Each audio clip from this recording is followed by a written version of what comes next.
de la Unión General de Trabajadores de País Valenciano. Por una parte, tenemos lo que es el Departamento de la Mujer, ¿no?, que se creó en nuestro sindicato primero a nivel confederal, que es a nivel estatal, desde hace ya décadas, y después aquí en País Valenciano también llevamos ya más de 2 décadas con este departamento, que es un departamento desde donde focalizamos las políticas de igualdad, pero que las aplicamos o intentamos aplicarlas de manera transversal. Entonces, acciones tenemos desde asesoramiento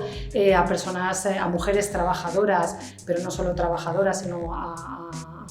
afiliadas trabajadoras, pero también a cualquier mujer que se acerque al sindicato, hacernos consultas relativas con el ámbito laboral, pero también con otros ámbitos como son los relacionados con la violencia de género o con cualquier tipo de desigualdad. Actuamos a través del diálogo social, como agentes sociales más representativos que somos, también, como decíamos, en la negociación colectiva a la hora de negociar convenios colectivos, y también en nuestra participación institucional. Con todo ello,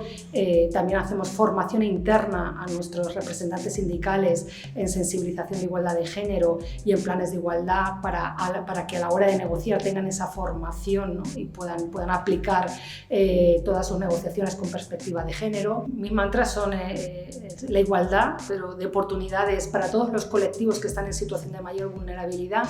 pero hay que tener en cuenta que las mujeres somos la mitad de la ciudadanía, y entonces como mitad